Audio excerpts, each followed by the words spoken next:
Welcome to the Second Reading Podcast from the University of Texas at Austin. The Republicans were in the Democratic Party because there was only one party. So I tell people on a regular basis, there is still a land of opportunity in America. It's called Texas. The problem is, these departures from the Constitution, they have become the norm. At what point must a female senator raise her hand or her voice to be recognized over the male colleagues in the room? And welcome back to the Second Reading Podcast. I'm Jim Henson, Director of the Texas Politics Project at the University of Texas at Austin. Happy to be joined this morning by Josh Blank, the Research Director for the Texas Politics Project, fresh off a triumphant speech at one of the major trade associations in the state. How are you this morning, Josh? Well, with an intro like that, I'm feeling great. Hey, you opened for Lisa Craven. No, you were the opening act. It's the biggest opening act of my life, easily. No doubt. There you go. No doubt. That's an Easter egg for today. Well, since recording last week, a lot has happened in politics. Yeah. Interestingly enough, a lot has happened in state politics, not as high visibility as what we've seen nationally. Sure. And, were it not for the historic ouster of Kevin McCarthy as Speaker of the House and the resulting paralysis of Congress, and in the aftermath of that, what we have learned this week in Texas politics about, which is more specific information about the coming special session, would be unambiguously front and center. Right. And we do have a little more information about the looming special session than we did last week, since Governor Abbott has now notified the leadership that the session will commence Monday, October 9th, very soon, in the window that we figured, everybody was assuming, at 1 p.m. It's very specific. It's very specific, and, which is appropriate, and yet not complete, Right. Demonstrating that he knows how to leave legislators and those of us who care hanging on his decisions. As of now, we still don't know what specific items he's going to put on the call. And we discussed in the last podcast that he signaled, in addition to school vouchers, which has always been the object of this session, that we can expect at least one immigration border security related item. The hook for that being the Colony Ridge development north of Houston. And we talked about that last week. The governor had made reference to it already.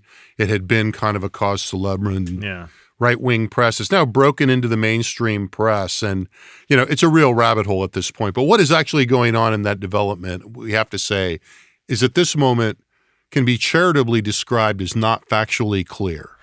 Yeah, I mean, what's notable about the mainstream press jumping into this is that all of a sudden, the people who develop that property and, actually are involved directly, started getting asked about it. Right. And again, I'm not trying to, I know what I'm saying. I think we still don't know a lot of details. Yeah, we still don't know a lot of details, but I mean, I would say this is it's looking a lot more like many low-income developments on the outskirts of urban areas in Texas, or the ex-urban kind of rural, dividing line where, essentially a lot of people who can't afford to live in the urban core or even in its nearest suburbs tend to look for housing. And in Texas, when you're talking about people, again, who are of lower socioeconomic status, you're usually talking about a lot of Hispanic people, and that is just within the census data. That's just with economic. It's a demographic, it's just a demographic fact. Yeah. And so, you see this place where, a lot of Hispanic people seem to be, buying properties and are being marketed to it. It would appear. But beyond that, that doesn't seem to necessarily see in and of itself. That would not be news. Right. Right. So, certainly not unique, shall we say. Right. But we'll see. That's all I can say about it. I mean, it's interesting just in the sense that, again, from sort of the outside looking in. And when I say the outside, I mean, someone who reads a lot of news and kind of looks at these things, it is looking more and more just kind of like nothing. But it's interesting the extent to which and how quickly it became this huge thing. So much so that it might be on the special session call. Right. Well, and I think what's, to me, what's interesting about this, if you look at the long history of housing, demographic patterns in housing, and the way that real estate development has worked in some circumstances in the history of the state, this may not be nothing, but it may actually, if you were to really dig into it, I think what you'd find is that it's something very different than its entry point. We don't know yet. We'll see. We'll see, but it's put a pin in that. We might come back to it. Yeah, it's looking almost certainly like we will, but we'll see how this all shakes out. So given all that, we're not going to ignore the McCarthy situation, but knowing that now the special session will be starting between this podcast and the next, we want to set the table a little bit. I think inevitably this will lead us back to how the McCarthy story and the turmoil in the GOP that story is rooted in is providing a powerful frame, or yet another frame, for thinking about the special session in Texas, both structurally but also tactically on the ground, given the parallels, the messaging that we're seeing. The parallels are really remarkable. Yeah, the parallels are remarkable, but as with a lot of national state politics parallels, particularly involving Texas, I think there's a real tendency to want to do the compare and leave out some of the contrast in that exercise. So, I guess right after I said that, I almost was like, I shouldn't have said that, because there are many parallels. There are also many parallels that people are drawing that are also not valid. Right. I had the line in here of my notes for later was saying, like so many other things, what you think is similar and what you're emphasizing as similarities and what you might be flagging as differences probably in a lot of cases are going to play to the comparative advantage of the person, the interests of the people making either the comparison or the contrast. Right? Yeah. So let's talk a little bit about the session. We'll circle back, and I guess we should also say, and we'll incorporate this as we go along. Also breaking news, right? As we were getting ready to do the podcast. It's late morning on Thursday, right? Yeah, on Thursday. Yep. The comptroller released an updated kind of, revenue message for the legislature, letting them know how his previous estimate looked. And of course, the news was good. Yes. Long story short, and I was going through this document right before we came up here, and I think there are going to be some gray areas in there, or some talking about, the comparative advantage of the person doing the speaking. Right. There's going to be, about $18.2 billion extra, revenue generated, above the, his last projection for the next biennium. Now that, having that out there is obviously going to could very well play into this session. But I think if you really read in the details of the report, and again, it's several, 20 pages, and it came out about 15 minutes before we were supposed to start here. But it looks to me also, the other thing to notice here is something that is consistent with it's not bad news, but, less good news that the comptroller and everyone else has been saying through the last session, which is the amount of revenue is down. Right. In other words, the big excess that was generated and that got folded into this budget, now there's still more money everywhere. But overall, the picture is there's less, that the revenue numbers declined as I read this report preliminarily. So we'll go back and think that through and almost certainly revisit that later when we've had more time to read everything. So we could use a little more staff here. Yeah, to read for us. Yes. So, and be handing me something right now. Handing you notes right now. Yes, right now in real time. So let's talk about what's on the table. So let's start, of course, with vouchers, which is the big discussion. We're, very close to getting a piece out on vouchers. It looks, drills down pretty deep into that, and we'll probably get that out and save a lot of the detail in that for next week, I think, since if we go back to our regular schedule next week, which we probably should, we'll be recording like the day after they come in. So we'll see.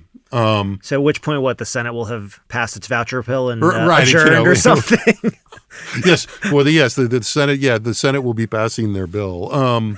In a way, that's fun. That's funny. Not in a way that's funny. That's funny, but in a way where we are now, that's a good place to start. Yeah. That the negotiating fluidity this time is very interesting, or not, or trying to make a judgment about that. Right. That in fact the Senate might not be moving as precipitously as we think, although that certainly has been their style. Right? Yeah, it certainly. It goes back to where we were just a second ago, which is it sort of depends on what's on the call, even, right? If the call is primarily focused, let's say, on the subject of a voucher plan on the one hand, and let's say something having to do with immigration and border security on the other, and period, let's just say, and we're just talking about a voucher program. Yeah, I think the Senate can move ahead and very quickly probably revise, at least as a starting point, what it worked on during the session is even a starting point for negotiations. If you start to, I think one of the things that people are wondering about and considering is whether the call is a little bit more expansive in the public education space. Right. And specifically, I think what a lot of people are wondering about is, about either, some kind of increase, some financing considerations, maybe around teacher pay, maybe more generally, which is why, again, you're raising the revised budget estimate is important and sort of thinking about this too. And, that would certainly change the dynamics, or I think it would certainly change the speed at which the Senate would move on the voucher bill. Not that it's going to, slow them down much, but it would bring new considerations into Well, this. to abstract out a point there, I mean, what I would say is that, and I don't want to try to second guess what the governor is going to do in any specific kind of way, but I think one would expect that there will be an explicit, unavoidable call to deal with vouchers. Yes. A little more in line with, the specificity that we've seen the governor use in recent calls. Mm-hmm. And then also a more general call that will define what the negotiating space is going to be. Yes. Right? Whether it includes, I'm trying hard not to start doing what I just said I wasn't going to do. But I mean, I would be looking for something that is something of a kind of shopping list of what the items that are on the table are. A specified list, but one that hits several things that is also like, okay, here's the bargaining chips. Yeah, and even that in and of itself, again, without getting into specifics, because we just don't know, that'll give us all a good sense about what kind of bargaining we're talking about. And this will kind of get into the coalitional politics a little bit, but who are you sweetening the pot for will depend on what are the other kind of add-ons that might be discussed here. And it's funny because, right now, again, I think there is a lot of speculation. It seems that, teacher pay might get kind of thrown into the mix on this. And there's other reasons why that makes sense. Sure. Both for the negotiating perspective, but also just I think for the actual just sort of raw politics going into the next election cycle, and we can get into that.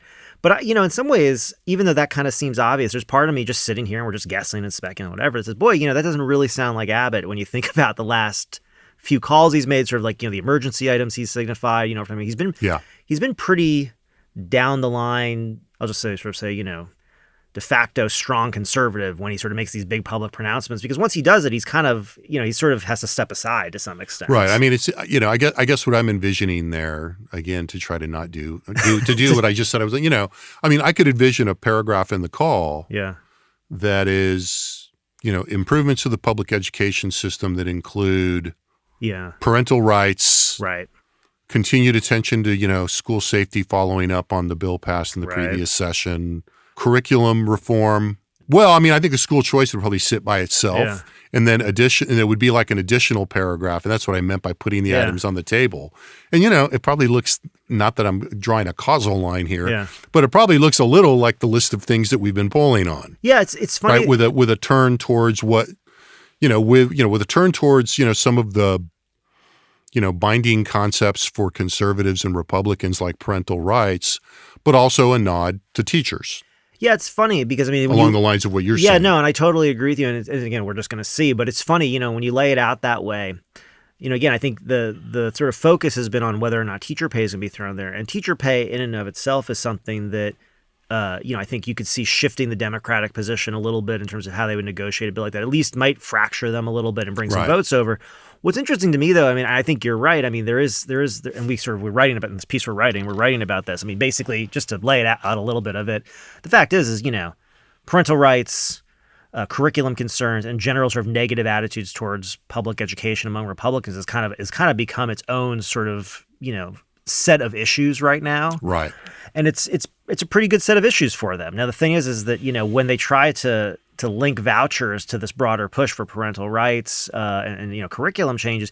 And we had said at the time, we were talking about this during the session, like it really just made things a lot more complicated on all fronts. And so I wonder, I wonder how, an expansive call, if it's too expansive or, quote unquote, too expansive or whatever, I don't know if that ends up, providing bargaining chips or just sand, Well, it's an open question, but I think I can't help but flag that. And this is kind of a, like a pundit check or whatever, consistency check. This is going to sound like a humble brag, and I don't mean it this way, but I think you could probably go back in this podcast. Yeah. Really to 2021, 2022, probably 2022 for sure. It's been clear all along that after a period where the voucher issue seemed kind of stuck. Yeah. And people,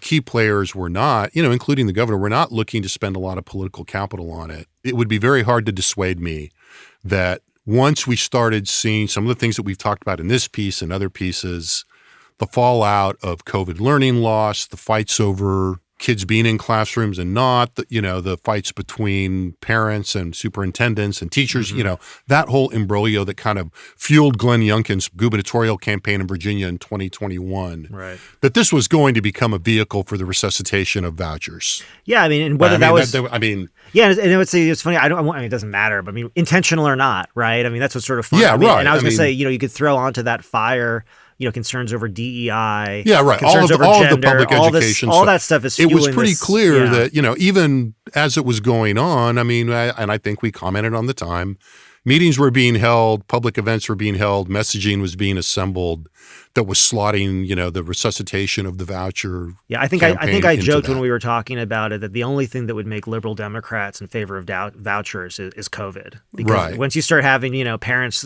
ripping masks off teachers and screaming at people, it was like you could see some Democrats being like, you know what, go ahead. Yeah, right. So there's that as the backdrop. But I mean, I think, where we were, I think it's important. But it's important that point you made, though, which is I think it's important to say, I think for people who listen to a podcast like this, who've been following Texas politics for a while, it can feel like, wait a minute, why haven't we been talking? What's different now? This is part of what's different. Yeah, sure. The underlying public opinion environment, I think the overall degradation of attitudes towards institutions, including public schools, and especially among Republicans, creates, a potential, let's say, but a potential environment of attitudes that actually makes, again, the more receptive or the overall audience for vouchers broader. Right. And just creates political opportunities even within elite circles to sort of tap into that. And I think, as we say in the piece, and, again, we're doing, let me again do something I said I wasn't going to do. I mean, it's one thing to be able to tap into that. It's another thing to reach critical mass in and of itself. But to circle back, that's why I expect that I don't think it's lost on anybody in the legislature, including Democrats. And we're seeing a few, stories in recent days, and this is always kind of percolating, of some Democrats flirting with the possibility of a trade-off on vouchers. Right. So a story, I apologize to the reporter on the story, and I don't remember who wrote it. The story in the San Antonio Express-News about Representative Gervin Hawkins sort of publicly signaling, hey, maybe there's a deal to be made. Yeah. And on the other end of that, in the Republican Party, we've talked about it, we've talked about it in here. It's always been there's always been the question of, what can you do? What can one do who wants to promote a vouchers bill to peel off some of the no votes in the Republican caucus, particularly among rural Republicans? Right. And it's a variation of the same thing. And that's sort of why I expect that the governor will make sure that, however he does it, that he allows for bargaining space for both of those kind of things to happen, to peel off some Democrats and to peel off some of those rural Republicans and kind of see if they can't reach critical mass. So, but and with carrot or stick. Right. And look, I mean, we can't underestimate look, we'll get off the table. Right now, we expect, as our little back and forth at the beginning is, we expect the voucher bill to have no problem getting out of the Senate. Right. Question is, what are the details? Right. How far is it from something that might realistically, it's a big if, get out of the House? And the House, of course, has been quote unquote the problem. So there were 24 Republican votes for the Herrero Amendment in the last regular session, which is the heat check for vouchers. It's an amendment which basically banned the use public funds for private education. 24 Republican votes for the Herrero Amendment, and then 10 Republicans who voted present. Yeah. Bold move. Among those, we have to, I think, underline that one of those was Education Chair Brad Buckley. Now, I was, when I saw this, as I was revisiting this, if you go back and remember at the time, Buckley presented that vote as a gesture towards neutrality because he was overseeing the committee that was out of which any kind of voucher bill would come. There was a voucher bill in process at that moment. Yeah. So it created space for him and actually some of the others on this list of the 10 Republicans who vote PNV'd the deal to say, hey, we're just trying to maintain neutrality. Let's see what the bill looks like, et cetera, et cetera. So, but if you add the 10 to the 24, pretty big chunk of Republicans to move. Now, obviously, it's fair to argue that the presents probably have less distance to move than the nose. Yeah, I think that's all fair. things being I think equal. that's fair. I think it's fair. But it is a pretty big, and there are interesting figures in there when you think about the internal, personal, and as ever, speaker politics of the House. I mean, among those 24, you've got both Darby and Clardy. Yep. Clardy having been somebody who was, a speaker candidate at one point, has been a guest on the podcast. You also have two members that are not coming back. And so, probably don't give two fudges about the that's my PG version. Yeah. About what kind of threats are made, and that would be Ford Price and John Rainey. Mm-hmm.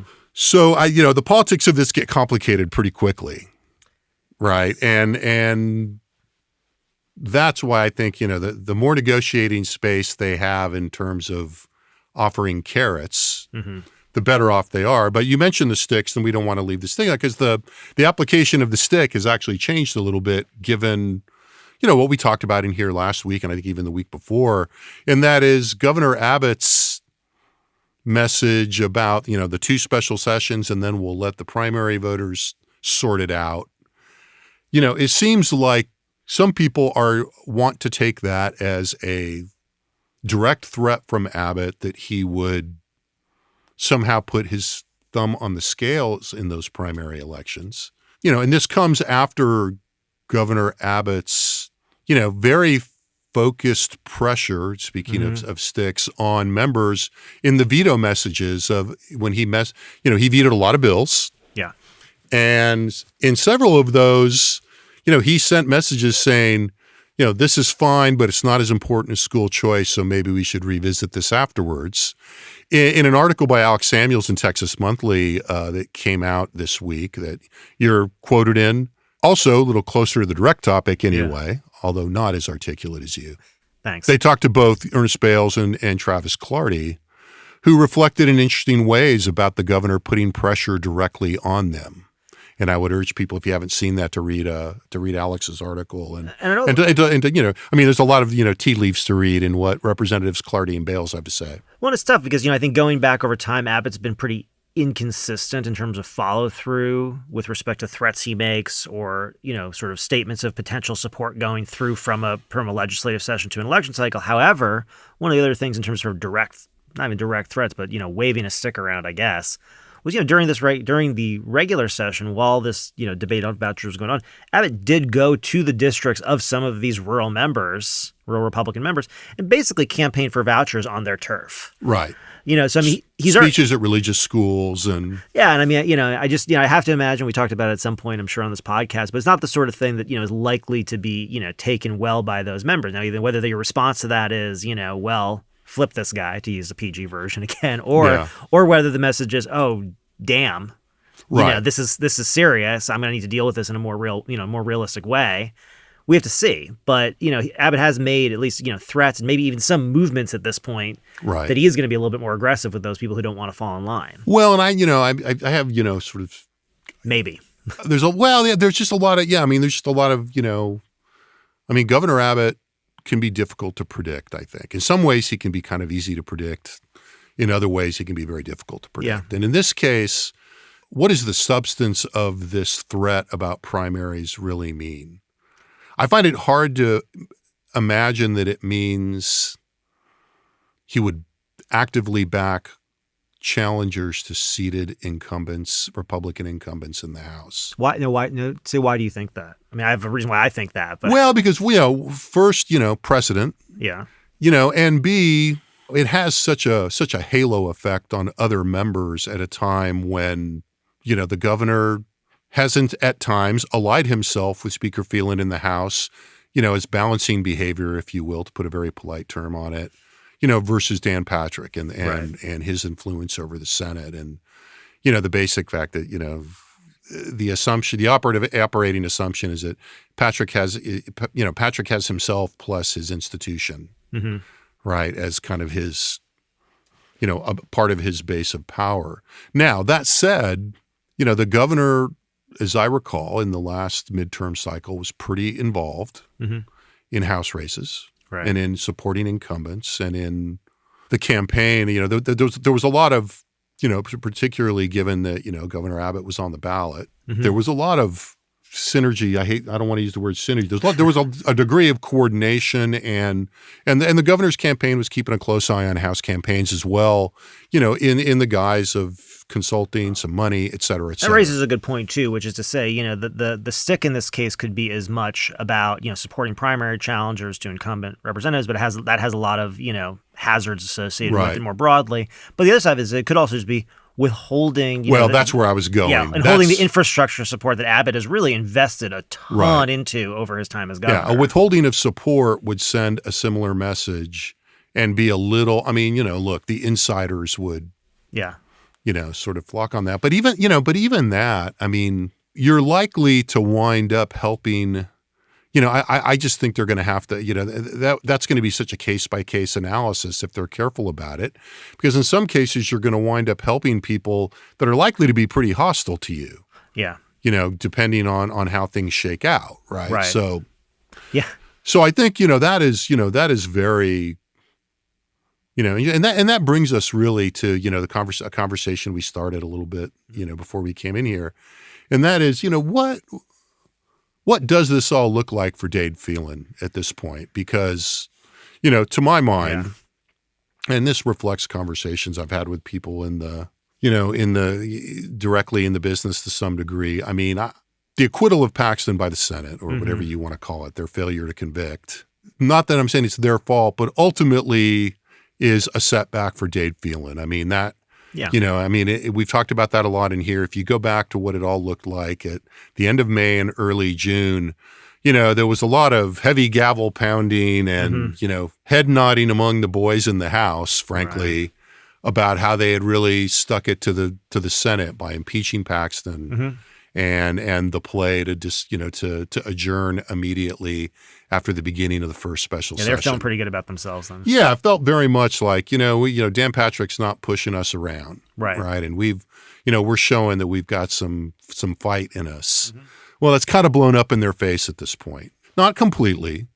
Yeah. But for that strategy to have been maximized, ultimately, and I think we're seeing this in pretty stark terms right now, the House, they also needed to succeed not just in moving the impeachment to the Senate, but actually convincing the Senate to remove Paxton. I'm just thinking about this now and hearing you talk about it. It does make me think, and we'll kind of get a little bit further down the line here and we'll get into a little bit deeper. But it is interesting in the sense that, I agree with your analysis. Let me get in there. I agree with your analysis. It certainly did not help Dade Phelan, really, the House, in a lot of ways, the fact that how the Paxton trial finished in the Senate. At the same time, there's almost a parallel there with the voucher piece to this, which is, to the extent that the House, in May decides to, basically impeaches Paxton, puts this flaming bag on their doorstep and says, here, deal with this. Ha. And then does their own little Snoopy dance. Yeah. There's a see you later. What did the Senate say? We're not going to get pushed around by you. Look, there's a lot of other things going on here. But that could be one, interpretation you could take from this. We don't care, how many you voted for. Well, I think that's certainly fair interpretation, particularly among, the core of Patrick supporters in the Republican caucus. Right. At the same time, when it comes to vouchers, one of the big issues with vouchers and the lieutenant governor's, really strong support of them in particular. And I always think, the thing about vouchers and lieutenant governor, this is a legacy policy for him. This is important to him personally. I don't think that's like a big stretch given how involved he's been in this issue since before he was lieutenant governor. This is a big issue for him. And yet, where he has, tended to both, I think trip up, but also in many ways unify the House on his own is when he tries to push the House around. And to the extent that, the same thing is going on, he's saying, no, you're going to pass my voucher bill. I do think that, Phelan's in a weaker position than he was, but I also wonder if the combination of a familiar dynamic, plus honestly, the way the trial ended with the lieutenant governor, not just criticizing the speaker, but really the whole House. Yeah, sure. For conduct that they uniformly almost agreed with, say for, again, about 25 members. Does that not, reinforce the dynamic of kind of acrimony and sort of, lessen the desire to work together? Well, ultimately the team House feeling. Yeah, well, and that's Right. the thing I keep, and I keep saying this to people too. It's like, if you look back over the last few speakers, we've been very different speakers. One of the things that does unify them is their willingness to stand up for the House, specifically, not even against the Senate, but against the lieutenant governor. Right.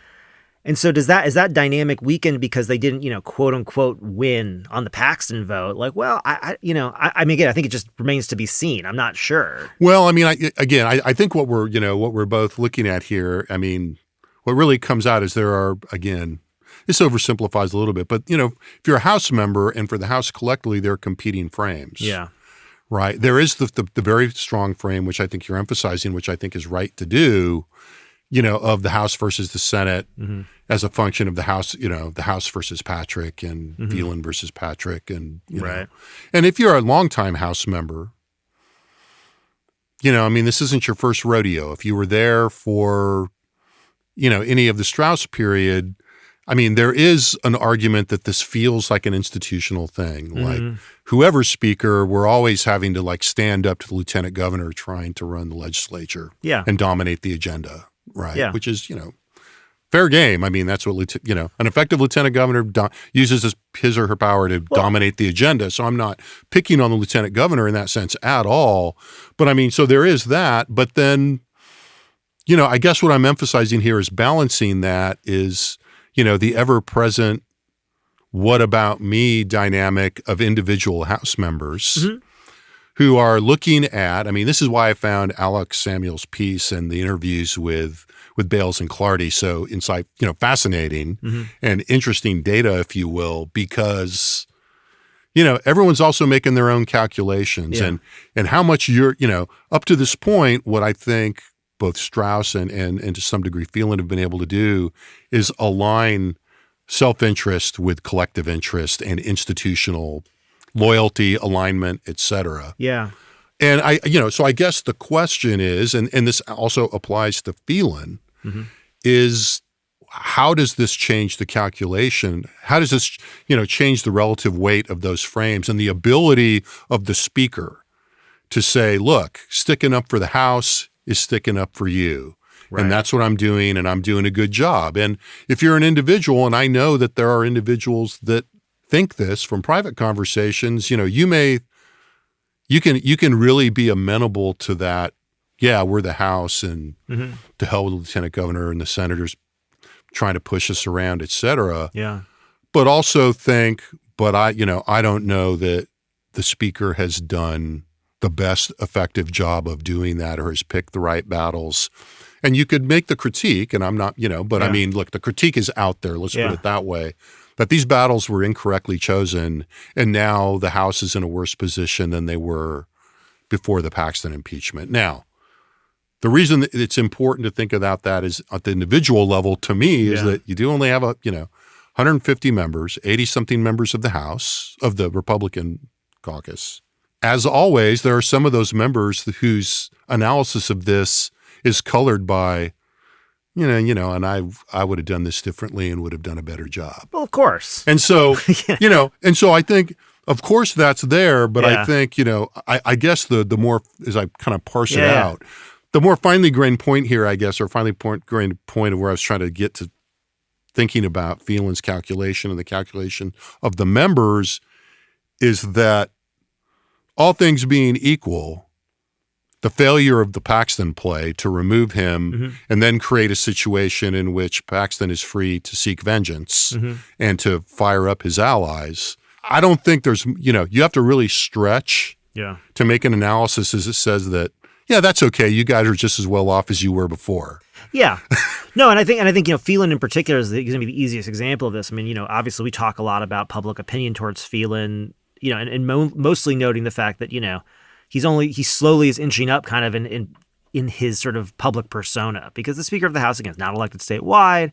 People tend not to pay that much attention to the to the legislative process. And so, but I'll bet you in our next poll, there are more people who have a view of Phelan than did before. And that's going to be mostly because he's been characterized negatively by, presumably allies within the Republican Party. And so fellow partisans anyway. Yeah, and so I mean that's going to weaken him. It's interesting you're talking about this, and I mean I'm just going to throw some things out there and get your reaction to it, because I mean one of the things, it's hard not to make the comparison to sort of previous speakers, and one of the things I was sort of always, I started watching this and sort of things were explained to me about, let's say a lot of the conflict that some conservatives have with Strauss. Now I'm talking just solely about some policy here. We're not going to talk about how the House was run or any of that kind of stuff. Although it's personal stuff. It's related. It's loosely related what I'm going to talk about here. But for example, when people would say, "Hey, why won't the Texas House bring up fill in the blank super conservative abortion bill or super conservative, let's say, gun legislation or something like that," and they say the speaker is bottling this up. Now I think to some extent that was true.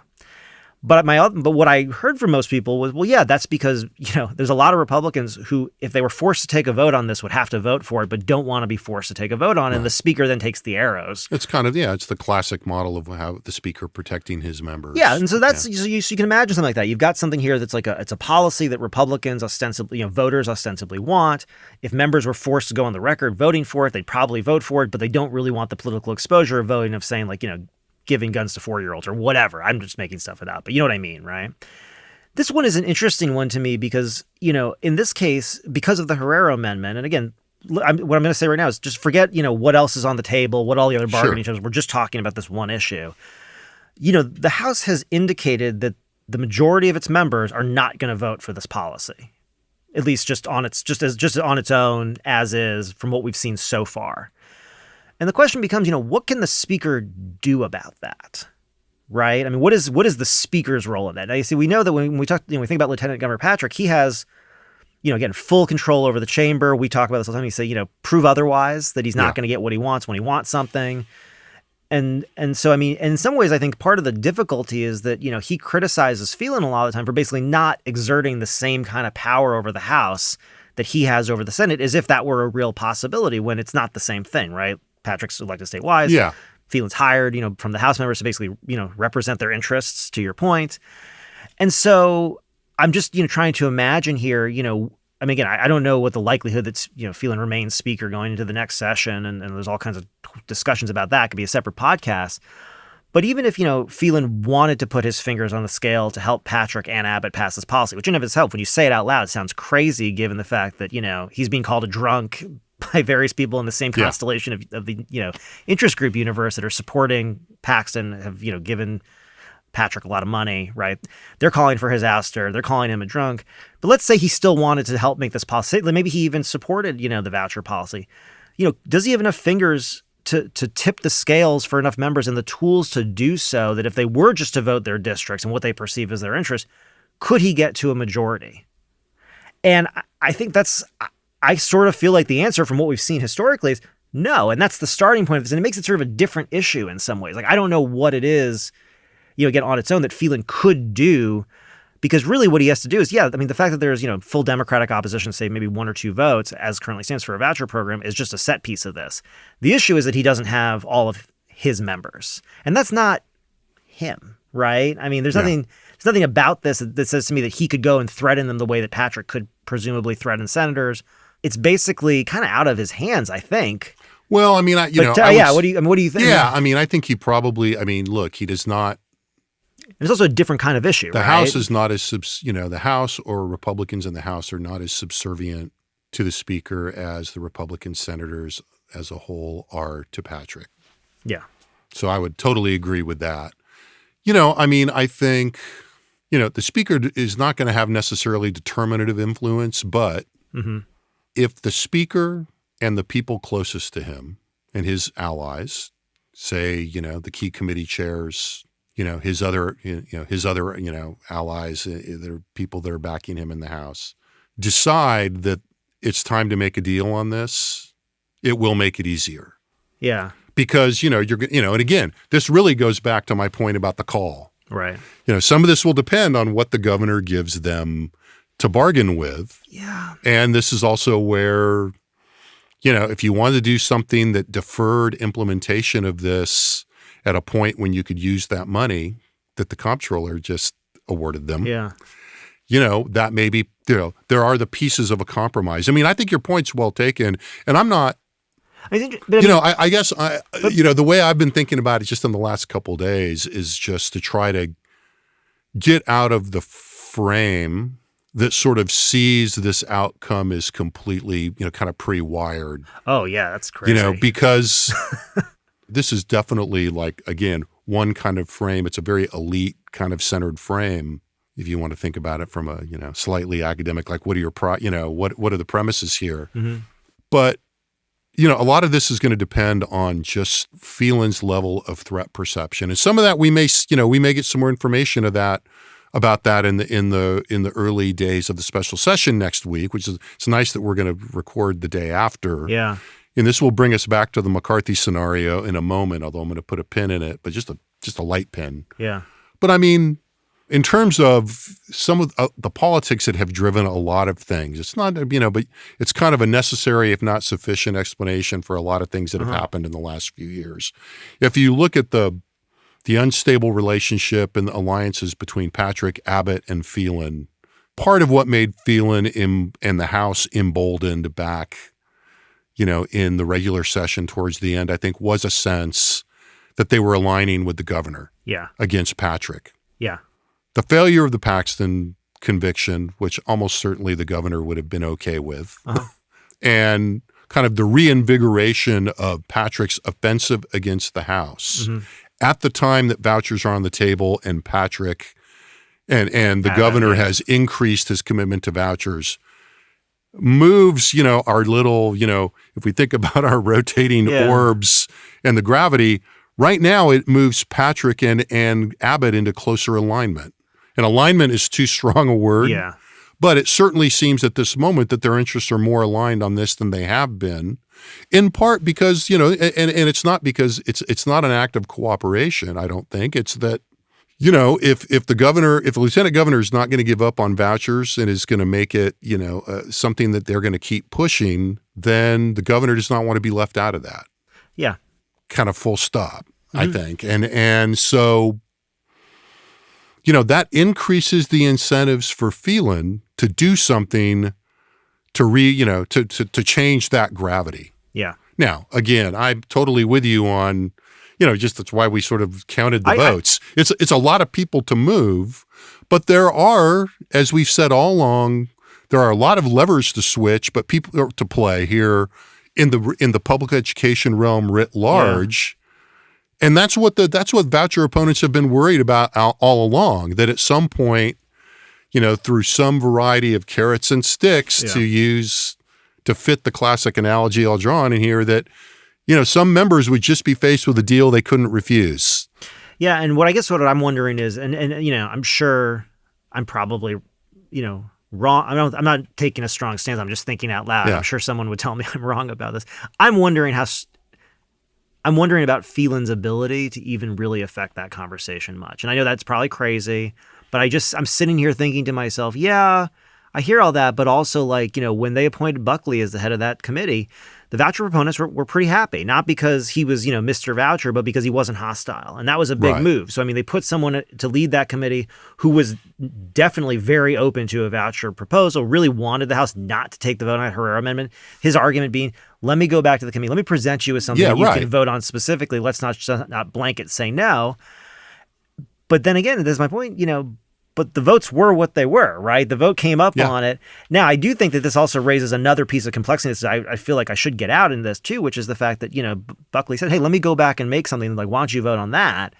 But here's the other issue here, which is the coalition interests who were really pushing for vouchers outside of the elite interests in the institutions, the lieutenant governor, the governor, sort of, let's say, potentially, homeschool parents, people who want to send their kids to private school, special ed education, parent, whatever, whoever one thing that's always made this issue so difficult beyond the politics of it is that there's not clearly a legislative vehicle that brings all of those groups along. No, the pro-voucher group is, there's a degree of heterogeneity in there and different interests. A trusted advisor was pointing to me recently that, and this has been evident in the discussion, that the more secular, I shouldn't say more secular, I'll just put it, more basically, if you look at the pricing differentials in private schools, some of the private schools need a lot less, including the Catholic schools, than do the pricier private schools, Right. if you will, in terms of what, how much the voucher would be, who gets to use it, et cetera. There's a lot of play in there just to illustrate as an example of what you're talking about. Yeah, I always think, it's like, would private schools be willing to take, basically a public, some voucher money to take an enrollment? Yeah. Would they if they were required to enroll that student? No. Would they if they were required to meet all kinds of federal guidelines around public dollars? Right. No.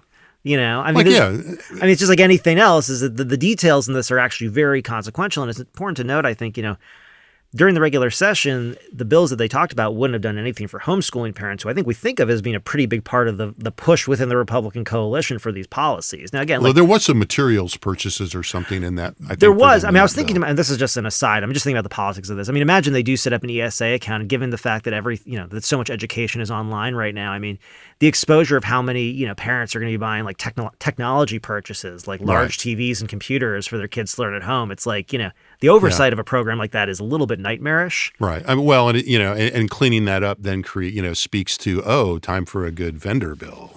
So, I think you can kind of turn that either way. So I was just going to say, so I think to me, the thing that I kind of think is interesting, just from where I'm sitting, that is really interesting about this is, the institutional politics between the big three and the big players, puts Phelan in a tough spot. I think in a lot of ways, somewhat unfairly. I think he's probably been, I don't get the impression. I'm sure he'd appreciate that. Well, he can send me a note. I just figure, I don't get the impression from anything I've seen that Phelan has a strong, obvious position on vouchers at this point. I think that's fair to say. Okay. And separate from his read of the will of the caucus. Yeah, separate from his read of the will of the caucus. But again, or the will of his coalition, I should say. But again, he doesn't, as of right now, again, setting aside the details or what other kind of sweeteners can be put in or what kind of sticks can be threatened, he doesn't have the votes to pass it. And so it's going to require either something fundamentally to change, or he's going to have to somehow exert some kind of power that honestly, the House has not been into its speaker using. This is the whole thing, right? If you think about where did Greg Bonin go, right? Not right. It's like the other Bonin. Sorry, the one who's gone. Yeah. Where did Speaker Bonin go? Yeah, because Greg Bonin's not gone anywhere, which is not irrelevant. But where did Speaker Bonin go? And part of that was, he was kind of who he was, and he was a little too heavy-handed with people, among other things, and that kind of extrapolated out. Mistakes were made. If Phelan starts kind of throwing his weight around in the sort of way that's forcing members to take votes they don't want to take, he's not going to be speaker for that much longer, which is something that, which is something, again, we just saw at the national level. But this is the whole point, though, is you've got sort of groups of I think, we talk about this a lot, dissident Republican elites who are saying, no, we don't care what the votes are. We don't care what the numbers look like. This is what we want. And if you don't get this is a fail. What that led to at the national level was essentially chaos, right? And we ended up deposing the Speaker of the Congress for the first time ever. I don't really think there's a lot of difference here in terms of the underlying dynamics that we're talking about in terms of the coalitional politics. And especially, I think, the demands of the most right-wing members to basically say, no, this is what the voters want, even though you may have a bunch of other members that say, not my voters. Yeah, and just generally evidence to the contrary, or a lot of qualifications to that claim, as we've been sort of lining out in this piece we're writing, I think. But I guess one interesting aspect of that is probably does the Speaker believe, and I think it would be fair, and one could make the argument that no matter what he does, those dissident forces. If for some reason he were to say, okay, I think a tactical retreat here, the best tactical retreat I can achieve here is the right play, and he figures out a way to do it, per your point about, just set aside your point for the moment, whether he could or not. Yeah. What does that get him? It gets him back closer to Abbott probably, but it doesn't really do anything to, all that's going to happen is that the distance are going to say, see, he caved. We've said all along he was weak. He has no moral center. Blah, blah, blah. And again, in that sense, the McCarthy, situation is somewhat similar. Yeah. But let's talk about that a little bit, because we'll end with this since we've been going on for a while. But I did say that, we'd come back a little bit to national Republican politics. And I think, what you did there, is interesting, because that's what a lot of people are doing right now. Setting it up here. It's kind of like, here's the analogy, right? Look at what's going on up there. And, it's a little bit of a Rorschach. Mm-hmm. And as I've been thinking about it, on one hand, you could say, see, if you're a critic, Yeah. Phelan is just like McCarthy. He's, all he really wants to do is stay speaker. He doesn't really believe in anything, et cetera, et cetera, et cetera. Now, I'm not saying that that's fair, or not even saying it's not fair, but we're already hearing that. Yeah. Right. And we're also seeing this taken advantage of, in terms of kind of more niche communications and politics. I think one of the dissident groups, I think it's, Empower Texans or whatever their follow-up, I think they're still called Scorecard, I think it was on there. They're, they've got a video out that's sort of almost like a little explainer about how to, what happened in the National House and how it might be done given the current rules in the Texas House. So obviously that's not great for Phelan, and it's, it's fodder for his opponents. I was thinking, on the other hand, there's an obvious retort from Phelan and his allies on all this, which is like, this is just another example of why we don't want to be like Washington, D.C. We don't want to be like Washington, even Washington Republicans. In Texas, we know how to run our things. And I have every confidence that the governor is going to call us into a special session. And, at least us on the House side, we are willing to have an open conversation about this. It's the absence of that ability to govern. We know how to govern in Texas. And what you are seeing, and what we can't do, is let the same kind of mischief that we've seen paralyze the Republicans in the U.S. House happen in the Texas House. And, by God, I'm not going to let that happen. Right. Et cetera. So I think, there's an interesting kind of, and look, one might argue, in terms of this compare and contrast, and we've done this in here a lot, on this very matter, there are reasons that there are clearly some commonalities here in terms of factional politics and the way and the view of institutions that we see on, I think, the far right at both the national and the state level. Yeah.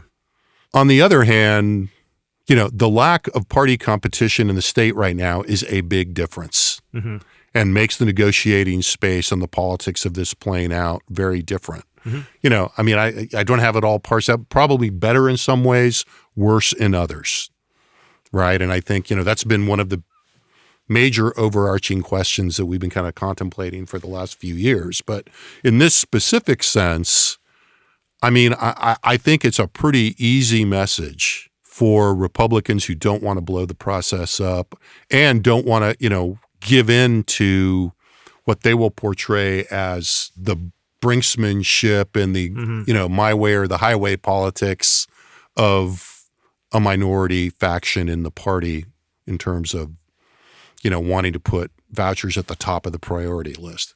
Again, not saying that, you can't ask a poll question, as we've illustrated, that will show closely divided public opinion on a voucher or a voucher-like program, and even in some cases majority or plurality support. In other cases, less than that, and that those numbers move a lot.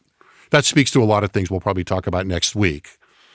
But I think when you think about where the national context is, there's a real strong argument for saying that there's a real opportunity for incumbent state Republicans to stand up and say, yeah, that's going on. That is not what we're doing.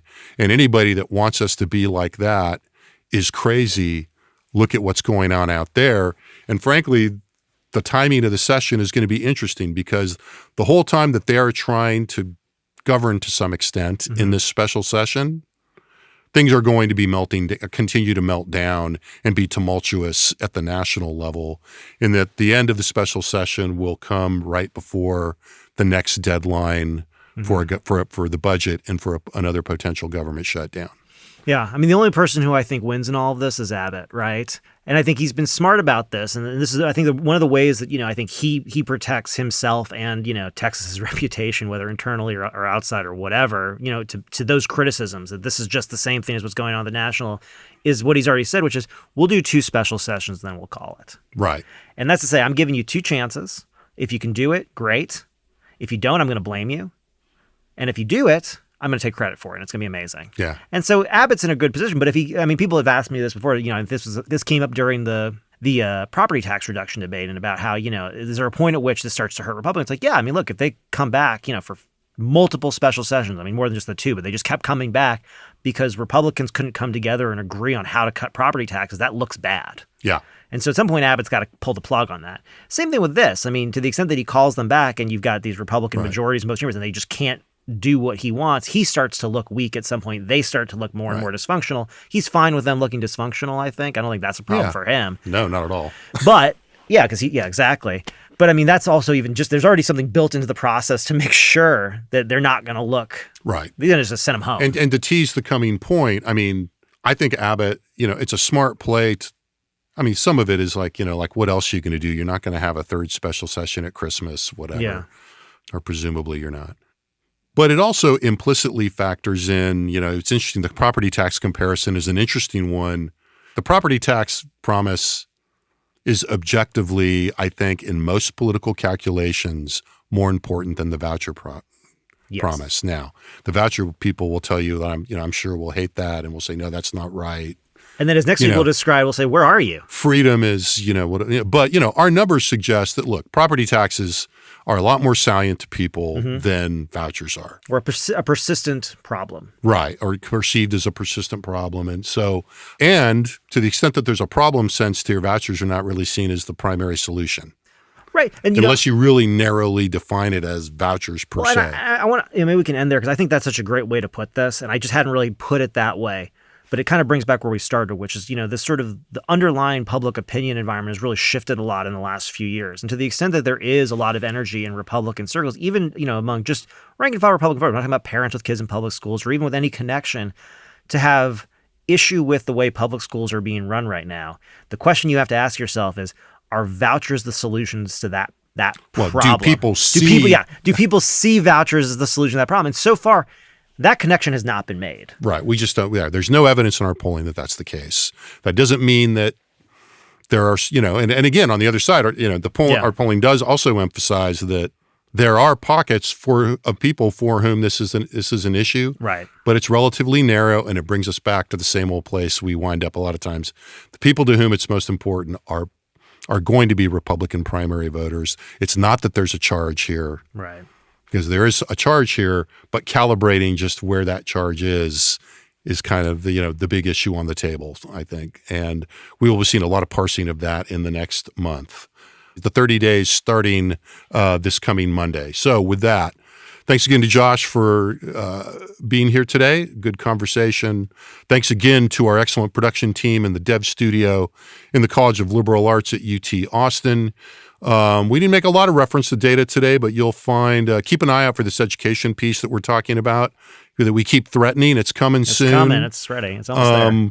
You can find that and much, much more, including all of our data and thousands, if not tens of thousands of downloadable graphics for your teaching, presentation, handout use at texaspolitics.utexas.edu.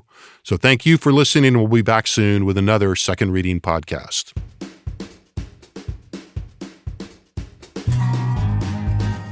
The Second Reading podcast is a production of the Texas Politics Project at the University of Texas at Austin.